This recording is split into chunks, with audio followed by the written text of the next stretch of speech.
What's kicking, everybody? We are back for another episode of Pickin Fights. I'm Keith, joined as always by my amigo Tom. Tom, how are you today? Would be better if I had my normal setup. Computer has gone missing, but don't worry, we will find it. I have an idea where it is.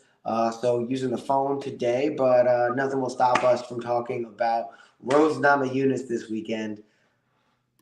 Who's not excited about a Rose fight? And I mean that semi-sarcastically. I'm excited for a Rose fight. I don't know. I'm kind of indifferent. No, not really. I don't know. Okay, we'll talk about it a little bit later, but I haven't been excited for a Rose fight since the Carla Esparza experience. So, yeah, that's how I feel about Rose now. Unfortunately, such a fall off since she knocked out Weili Zhang.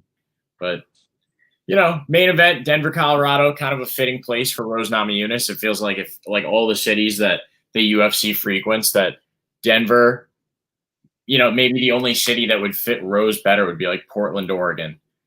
She's got her shaved head and her overalls and stuff all the time, and she's all about gardening. And they could have put Corey Sandhagen on this card as well. I feel like he has a lot of Denver fans as well. They kind of have like that hippie vibe out there in Denver, right? The mile high or the high city or the mile high city. Yeah, Mile High City in Denver. Remind me, what's Gaethje doing? Recovering. Yeah, when was the last time he fought? When he got knocked out by Max Holloway at UFC 300. Oh, right. Yeah. That was like 3 or 4. Yeah, fair enough. It's a little bit too quick of a turnaround for that knockout in that fight. Fair enough. But, you got to figure he's obviously disappointed that he's not on a UFC Denver card, UFC Colorado. Is he from Denver or is he from Arizona? Well, that's at least where the fight team is. Oh, true. Yeah. Maybe that's why they're doing that there as well with Rose. Makes sense. The Trevor Whitman fight team out there. Right. Yeah. True. No, that's a fact, maybe. But anyways, do you want to dive into our prelim notables? Just kick this thing off? Yeah, let's get to it. Oh, hold on. Sorry. I have to do it the right way. Here's what happened.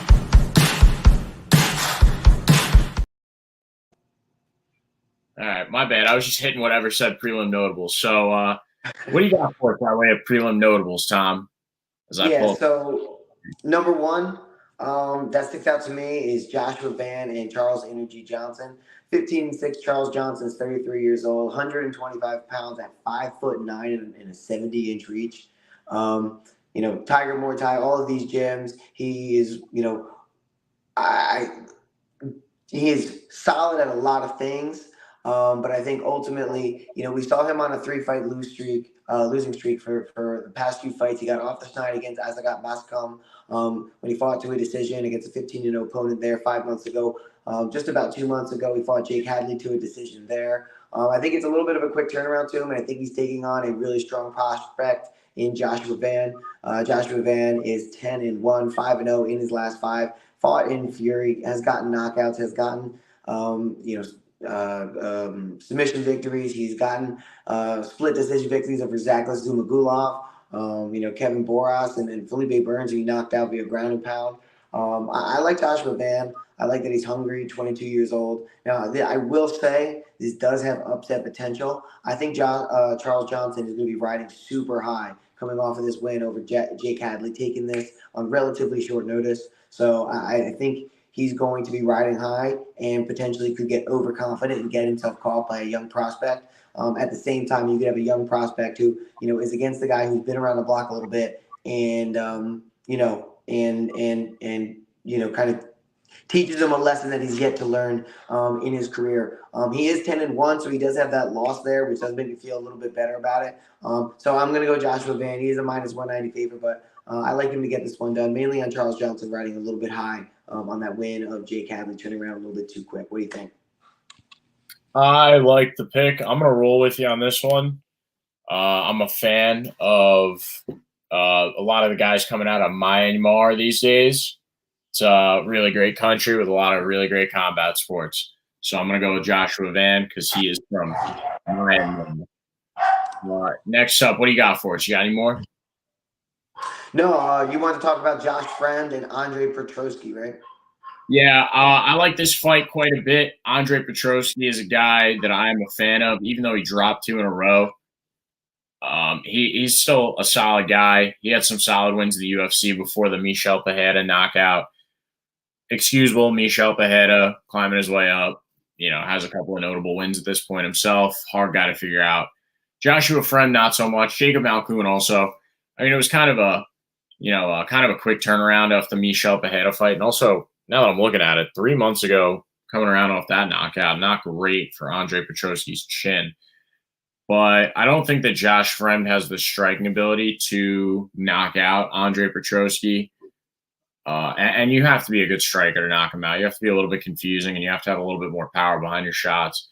Josh Fremd has fought guys in the past that aren't great strikers and hasn't really been able to do anything to him. Like he has a loss to who's his face? Yeah, he lost to Trayshawn Gore by submission, and jiu-jitsu is supposed to be Josh Fremd's bread and butter. He's a little bit more of a submission guy. Did come back, submitted Cedric Dumas by submission, beat him by submission, and then most recently lost to Roman Kopylov by liver shot. I'm going with Andre Petroski. I think it's going to be a bounce back for him this week. Josh Fremd doesn't have the striking capability to knock Andre Petroski out. Andre Petroski's chin shouldn't be too damaged, but you take 2 knockouts like that back to back, it is pretty tough on you. But I don't think Josh Fremd is going to be able to get in there and land the shots necessary to put Andre Petroski to sleep. And then on the ground, I think that Andre Petroski has a better ground game as well. Majority of the people are going with Andre Petroski by decision on Tapology. I tend to agree. What do you think, Tom? Yeah, I think you're looking at wrestling versus jiu-jitsu that, especially when you're talking about jiu-jitsu that's failed him before. I think Andre Petroski has always been at least solid in his fights. His last loss, you're talking about, a ground strikes after a hard collision, that ended up in a loss for him. But I think that's, a little bit bad luck too. Michael Pereira, he did get knocked out by, but, Michael Pereira is obviously nowhere near the, challenge he's up against this week. So I think Josh Fremd, doesn't pose a crazy threat on the feet. And obviously, his jiu-jitsu can be overpowered. And when you have like a strong grappler like Andre Petroski who stays within himself, I'm as long as bad luck doesn't sway in his corner, I think he's good at plus 105 right now. Yeah, solid line. Definitely a solid line for Andre Petroski. You don't see him at that too often. All right. You ready for the main card then? You got any others? No, let's do it. All right.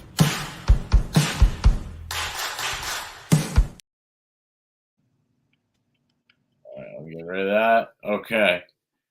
On the main card, we got Cody Brundage versus. Wait, did they? Oh, okay. I'm sorry. Yeah. Versus Abdul Razak Al Hassan. I thought that fight changed for some reason since the last time I'd looked at it. Who do you got in this one, Tom? In this main card opener? This one is a rough one. I'm really torn because I think totally skill wise, I want to give the edge to Abdul Razak Al Hassan.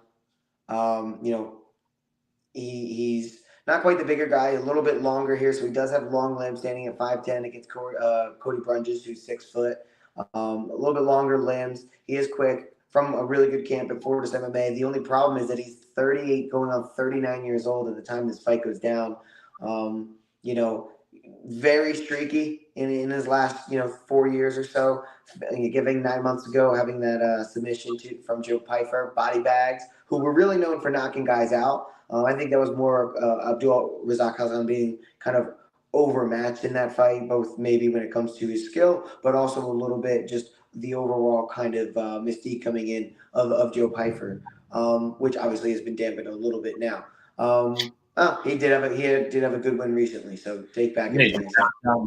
Andre. Yeah, Cody Brundage is a guy who hasn't really amounted to what maybe some thought that he could. He's 10-6, 2-3 over his last 5 wins, coming via an illegal elbow in the back of head disqualification from Jacob Malkoun, and then a knockout from Zach Reese in which he slammed him on his head. Got a loss, to Bo Nickel, obviously, and then Cedric Dumas, like you said, Rodolfo Vieira. I think Cody Brundage is a guy who's going to have decent enough grappling to potentially use that if needed against Abdul Razak Hassan, but I don't think he's going to use it to a finishing ability. Abdul, I think he can finish. You see it with Claudio Ribeiro. You see it with Alessio Shiriko. He can finish some of these lower level, but still predominantly striking based guys. I think Cody Brundage definitely leaves some openings on the feet. He leaves a lot to be desired. So I think Abdul could finish him, and he could also, get the win just by landing the harder punches at a couple times in the first round and a handful of times in the second round. And I don't see Cody Brundage going out there and finishing. So I'm going with ARA.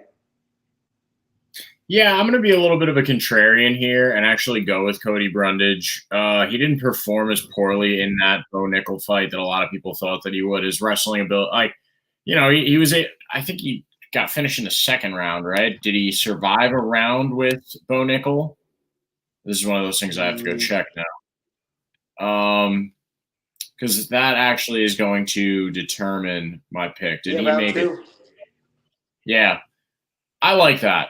I actually like that quite a bit for Cody Brundage. I don't think Abdul Razak Al Hassan is like anything super special. As you can see, like you discussed, he's pretty streaky. And he's lost to guys that are similar to Cody Brundage, maybe guys that he shouldn't lose to, guys that have had some UFC experience. And Cody Brundage has plenty of it at this point. I mean, he's also lost to guys that have no UFC experience, like Joe Pyfer. But I don't know. I think Cody Brundage is going to kind of like try and rest on that wrestling ability a little bit more now. Younger man wins the majority of the time. And although I'm doing Razak all the time, it's been the fact that like noticing he goes for the loss. I'm just going to go for the loss because anytime you start pointing that out, it almost doesn't pan out. So, I don't know. I think Cody Brundage is probably going to shoot a couple double legs, try and get into some weird scraps and like weird wrestling positions with Abdul Razak Al Hassan and just make it like a weird, awkward fight like he sometimes does. Probably pull it out by decision. But if Abdul Razak Al Hassan does catch him, 90% of the people voting on Razak Al Hassan ARA have him winning by knockout TKO. So, it is one of those situations where does Cody Brundage pull it out by decision and play the perfect game plan the whole time, or does ARA catch him? I don't know. I'm going to go with Cody Brundage here, plus money. Next one on the card, let's move it on up. Come on, Tapology load. All right. You got C-Rod, Christian Rodriguez versus Julian Erosa. What do you think of this one, Tom? Yeah, I like C-Rod, man. He had a split decision win over Isaac Bulgarian 3 months ago, coming in, kind of quick, has the win over Cameron Simon. Raul Rosas Jr. gave him his first loss. This is a guy who's went up against some guys who have a little bit of a name and has, gotten it done. Julian Erosa is a guy who, even though he's had some decent competition in the past, he always seems to kind of drop it when it matters too.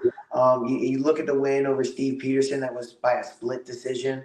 Hakeem Dawodu, he got a decision, got knocked out by Alex Caceres, knocked out by Fernando Padilla. I remember, for whatever reason, the way you said that name in one of his last fights when you picked him. Submitted Ricardo Ramos by guillotine, but Christian Rodriguez, C-Rod, has proven that he is, solid when it comes to the ground. He's a young guy. He's hungry. And Julian Erosa, just I feel like at 34 years old, he just is not shown any ability to have like the grit to like really get it done against people who are super hungry and very well talented. So I'm going with C-Rod just on the base of his talent here. Yeah, I'm going to go with C-Rod as well. I'm a fan of the kid. I like anybody that can go in there and upset a hype train the way that he did over Raul Rosas. So, because it's almost like he was thrust into that position to, like almost put him into a bad position, like put him into a spot where he would lose from that incoming prospect. And he still found a way to pull out the W. Really frustrating Raul Rosas, making it an ugly fight. I like that. When the cards are stacked against you, going out there getting the W. So I'm gonna go with C-Rod as well this week because he's a dog. Got that dog in him, and I hear that dog in your background, Tom. Just kidding. It's okay. Went on mute to try and quiet it down. I know. I'm just kidding. It's all right. No, no Um, worries. I love dogs, bro. We got next up Gabriel Bonfim versus Angie Lusa. I always say that name wrong. Maybe I say it right. I don't know. But I think at least. yeah, I saw a picture of him today on Instagram, and I always forget how absolutely shredded he is. His triceps Huge. have, yeah, his triceps have like calves on them. It's really scary. But I Mhm. think Gabriel Bonfim is going to put him to sleep this week because, well, I think he's going to finish him now after looking at Tapology and seeing that the majority of people have him by submission. But I just think Gabriel Bonfim is a finisher. Angie Lusa is not of his par, not of his quality, not up to snuff necessarily this week. And, it's going to be an exciting fight, probably an early finish. I got Gabriel Bonfim minus 400 favorite all the way. That's all I have to say about that. What do you got, Tom? Yeah, Andra's going to knock Gabriel Bonfim out. He's just not the quality of striker that that even Nicholas Dalby was, who knocked out Gabriel Bonfim. I think Gabriel Bonfim is going to come back better from that, learn from that. Remember, this guy's only 26 years old, going on 27. That happened just as he turned 26. So super young in the game. Has a lot of experience under his belt. I think he's going to take that first loss, move on, and become a better prospect for it. Be a little bit more safe. But Angelusa is just simply not the level of competition that he's lost to, and doesn't have a strong enough ground game to compete with Gabriel Bonfim. So Bonfim all day. Yeah, Bonfim really feels like a star in the making right now, especially like the way that he finished. Who was that? Terrence? No, that was his brother that finished Terrence This is McKinney, brother, right? yeah. Well, that's the other reason too. He's. Yeah. We always say, like, I guess siblings can't be good in the UFC at the same time, but potentially these guys could do it. Yeah, he did lose to Nicholas Dalby, which like Nick Dalby's not bad at all. He showed that against Renat Fakhretdinov. What was Right. that, like 2 weeks ago? He put up a really good fight against him, a guy who he was like definitely outmatched by, but just super intelligent. I'm a fan of Nicholas Dalby. Super intelligent, and I love that weird breathing thing that he does. Like no matter what, that guy. Unfortunately, I don't think he's ever going to be a champion, but like he's a dude. I'll tune into a Nicholas Dalby fight for no reason. Um, doesn't make sense. He's not even super exciting sometimes. I just like watching the guy fight. He's like kind of weird. Next up, we got a really exciting one. See, this is a pretty good main card, right? I mean, the Mhm. main event itself doesn't make you want to go out and buy popcorn and a 12 pack of your favorite beverages to get ready for this, but the rest of the main card's really solid. Like this next fight, we got Dober fighting Jean Silva. Is it Jean or is it Jean? I believe it's Gene Silva. Okay, yeah, Gene Silva. With those funky glasses he put on Joe Rogan. Joe Rogan just lets Mhm. anyone put anything Anybody on. put anything on as long as you want to fight.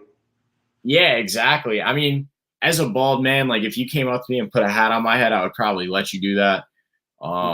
Just because like I'm bald. Like you could put props. It's now for props and wigs and stuff. But he's got those funky glasses, and I like the guy's style. Super aggressive. Got that win over. Can I do it off the dome, or do I got to go back? Who was that? Oh, Charles Charles Jordan, Jordan. our boy. That's right. And then you got Drew Dober, last fight around, taking the L to Hanato Moicano. That's all right. Money Moicano. He's a guy. Drew Dober. I mean, both of these men, they're just going to meet in the middle and then just start throwing bombs. It's going to be an insane fight. It's like I don't know. It's gonna be like watching two Hulks fight each other. It's gonna be awesome. It's gonna be like Iron Man and the Hulkbuster in that one that one stupid Avengers movie, the one that kind of sucked with the robots. But it's gonna be like that, dude. They're just gonna be throwing bombs at each other, and somebody's gonna go to sleep early. John Silva just fighting like 2 weeks ago. Drew Dober taking a little bit of rest time after that fight against Renato Moicano. And also Jean Silva, this feels like a natural weight move for him, right? Previously fighting at 145, missed weight, I think, for 303, right? This most previous event. So, coming off a lot of hype at that finish over Charles Jordan, a striker that we picked over Gene Silva. I mean, it's really just like this one almost feels like a coin flip. The money line is even. Somebody's going to sleep. It's just a matter of who. And I'm having the hardest time picking. I'm gonna go with Drew Dober. I'm going to go with Drew Dober here. Charles Jourdain was a little hesitant, and I think that's why Jean Silva had as much success as he did. Charles Jourdain was kind of sitting back against the cage and was not as willing to engage. He felt something early in that fight. Remember, like Charles Jourdain ate something early off the top of his forehead where he it just became like a kind of a hiding game for him after that, and the finish felt inevitable. Drew Dober's not going to be hesitant no matter what happens to him. Like he takes hard shots and he's going to keep firing back. And I think that John Silva is going to go in there very, very aggressive. And Drew Dober is used to those aggressive guys, right? He has that win over Terrence McKinney, a guy that'll get in your face early and throw shots. And he came back after getting dropped by Terrence McKinney in that fight. I'm going with Drew Dober here. Minus 110. I actually really like that. I'm glad I came to that conclusion. I'm excited for this fight even more so. Rolling with the Iron Chin. What do you got?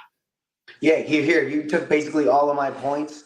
Another thing I just wanted to point out is that the only other time that Gene Silva has been at lightweight was in 2023. He fought at lightweight, won via retirement in the first round against Shaheen Najahafi. Ask me what this guy's record was. 2-32. 9-9. Wow. So other than that, he's only fought at 141 pounds, 135 pounds, and 145 pounds. So going up for the first time to 155 pounds, being in the UFC, I think you're going to notice a big size difference between him and Drew Dober. That being said, I agree with you. I think Drew Dober is going to go out there. He's a little bit more experienced when someone's going to go and throw bombs, being in those wars. He's more experienced being in the UFC in general. He has a little bit more time off. I think Gene Silva moving up in weight feels like, hey, you want to talk about guys riding high and getting a little bit overzealous. The 27-year-old coming into his prime feels like he could do whatever on the backs of fighting nerds too. So coming from a great camp, they're turning around real quick. And at the end of the day, like maybe he does do it. And if he does, that the hype's real. But I think there's just too many things to overcome between a quality opponent in Drew Dober, a big size jump. Not all weight class jumps are created the same. If 45 to 55 is a big difference, even though these guys are about the same height and about the same length. I think you're just going to see, Drew Dober being a whole lot bigger, thicker than Gene Silva is. So I'm going Drew Dober. Yeah, I'm glad we came to that conclusion. I really like your logic there. Fighting nerds. I guess that's where the glasses originate from. I forgot about that. What do we got next? Co-main event time. What do we got? Load up. Oh, okay. Interesting. Ponzinibbio and Salikov. Yeah, interesting co-main event. Would have preferred the Drew Dober fight personally, but I'll take this because Santiago Ponzinibbio is a guy that I'm not going to say that I used to be a fan of him, but he's a guy that for a while I felt like I was pretty solid picking him in a lot of fights, especially when we first started out the show. Because you look back at like those actually maybe he lost a little bit more than I'd like to remember. Maybe I took him too often, but I don't know. He always seemed like somewhat solid, and then he got knocked out by Kevin Holland in that last one. Kevin Holland caught that foot, the kick, and it just got ugly from there, right? So I don't know how I feel about this one now. I was kind of rolling with Santiago Ponzinibbio. Maybe I don't know. Because Muslim Salikov's nothing special either. Like, I've never thought he was that great. Ponzinibbio had a lot of moments in that Kevin Holland fight, too, that, like, made me think he was going to win up until Kevin Holland caught that kick. Would you rather be knocked out by Kevin Holland or Randy Brown? What looks better? I don't know. I think Kevin Holland – I don't know. That's a tough one. Kevin Holland has such an extensive – I think Kevin Holland's better competition than Randy Brown. So a knockout by Kevin Holland doesn't get me as much as like being knocked out by Randy Brown. Right. And also if you get knocked out by Kevin Holland, he has such an extensive highlight reel that you'll just like kind of slip in there. Like you'll just be another face. If you get knocked out by Kevin Holland, it's what it happens. Yeah, exactly. It's like, oh, okay. Like you'll just be another face on the highlight reel. It's not a big deal. But if you get knocked out by Randy Brown, he's got a couple less on his resume at this point. Just speaking of Kevin Holland as well, saw a meme the other day, and it was like, I miss 2020 Kevin Holland, how he was fighting like every 2 weeks just in the Apex going nuts, fighting Marvin Vettori on like a Saturday in the Apex at like 1 p.m. But anyways. not to catch strays or shoot straight at Randy Brown. But he knocked out Muslim Salikov with a straight right in 2024 February, right?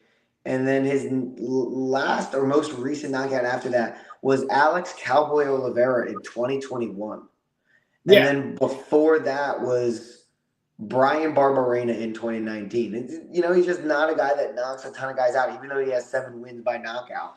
It doesn't happen a lot. Kevin Holland, it does. So, I guess you can kind of see which way I'm going, but I'm with you, Santiago Ponzinibbio. Tell me why. Yeah, dude, Muslim Salikov has just been looking old too, and he is 40, but like he just looks super slow lately. He doesn't look like he used to. There was a Muslim Salikov just a couple of years ago that you were like picking him in almost every fight, and yeah, now he looks slow, old. I think Ponzinibbio is going to avenge Lawless. Took a nice long break off since that Kevin Holland knockout, so I'm rolling with Ponzinibbio here. -200 favorite. I think Vegas has that line actually perfect. Next up, co-main event. Main event. Could have been a co-main event. Doesn't feel like a main event. Rose Namajunas versus Tracy Cortez. I don't know. I feel like I feel like Rose Namajunas doesn't really have the potential to hold the belt anymore. Unfortunately, I feel like the talent in the division has surpassed her.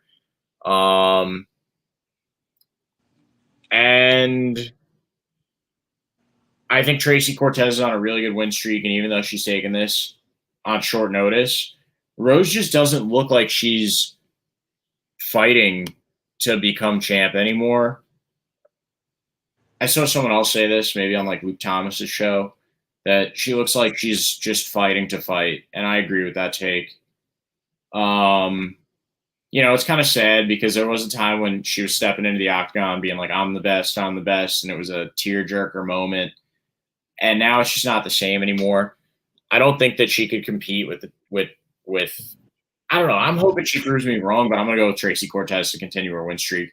The time feels right for her. There's an open door for a lot of these girls to step through and, really like emerge in the 125 division for the women. And I think Tracy Cortez is one of them. She's got a really high ceiling right now. I think she's going to keep the win streak up, so I'm going Tracy Cortez. What do you think, Tom? Yeah, I'm going with Rose Namajunas, and let me tell you why. I think even at 32 years old and looking as motivated as she did in the Carlos Barza fight and in the Manon Fiorot fight, she did come back and she beat Amanda Ribas, which I think is no small feat. And I think a win over Tracy Cortez, who's a rising prospect, can definitely maybe reinvigorate her and make her want to, strive for the belt. And I think all we need is really a motivated Rose. It's not just, I think if Rose is motivated, you're going to have a good Rose. And I think that's what you're going to get. At least that's what I'm betting on us seeing on Saturday night. I think Tracy Cortez has not faced anywhere near the level of competition that Rose Namajunas is capable of being and doing. With that being said, it's all predicated on what Rose we get, because we've gotten bad Roses, we've gotten great Roses. So if we get great Rose Namajunas, she can do whatever she wants in the division. If we don't get that, I don't know. But I'm going to go with Rose Namajunas. I think she's still fought in really good competition up until now. I don't think Tracy Cortez is quite the competition that even Manon Fiorot is. So I'm going to go with Rose Namajunas to get this one done. Yeah, I feel like I could have a discussion about this division and like the future of it and everything and where it goes if who wins. I don't know if that's a necessary conversation to necessarily have. But yeah, I agree with you. I think that Rose, a win here and maybe one more win, and now she's back in title talks. Right. It just depends on what type of girl you see, out of Rose, like what, if she has that fire under her butt or not, because it really hasn't looked like she's had it lately. No, but that division is right there for the taking. Yeah, it is. Just doesn't feel like her time anymore, unfortunately. And I used to be a huge fan. So I still am I hate saying I used to be a huge fan. Like, not like I'm not a fan of these fighters when they start losing or, it's just, I was more of a fan of like the mindset, I guess, or like the motivational, like she was tough. She was badass. And now I'm hoping she brings that back out again, though. I really hope it comes back out on Saturday. I hope she proves me wrong and gets the win, but I'm still going to go with Tracy. Now, if Rose was originally facing Macy Barber, then you would have had me probably picked against Rose. But Tracy Cortez, I think her level of competition just doesn't inspire me at this point. No, you're right. She definitely has not fought the best so far, and there's a chance she's a lamb to slaughter. Like I could see that being the case. Maybe Rose goes out there and finishes her early because she came in on short notice, and because she's fought the better competition, and maybe Rose just comes out like on fire and finishes her early. There is a really good chance of that happening, but I don't know. I just feel like picking against Rose, kind of hoping that she proves me wrong. Excuse me. But anyway, you want to roll into our pick rundown? Put a bow on this thing. Let's do it.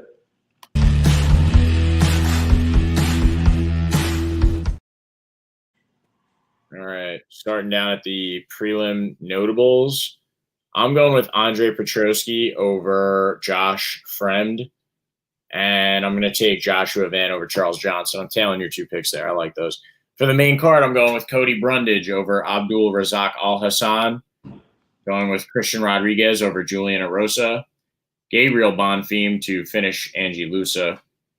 However, that one's going to be crazy. And then the next one's going to be crazy too. I'm taking Drew Dober over Jean Silva. Taking Santiago Ponzinibbio over Muslim Salikov, and Tracy Cortez over Rose Namajunas. I'm going to lock that one in and take it. What do you got? I'm going Petrosky over Friend.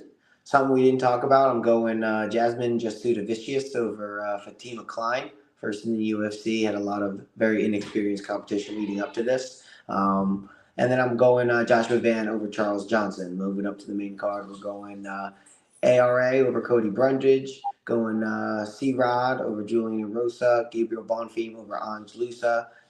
Drew Dober over Jean Silva. Ponzinibbio over Salikov. And Namajunas over Cortez. Okay. Just want to thank all you kind people at home for joining us this week. Appreciate it. You can follow us on Twitter and Instagram at _ Pickin Winners. I'm sorry, I said Twitter. I meant X. X and Instagram at _ Pickin Winners. And then our names as well are below us at Pickin Keith, at PickinFightsTom. And then you can check us out on Spotify as well for the full audio and video. Please leave a comment. Let us know what you think of our picks. Like, comment, and subscribe, please. We got to say that. Like, it's a YouTube video, bro. Like, comment, and subscribe, please.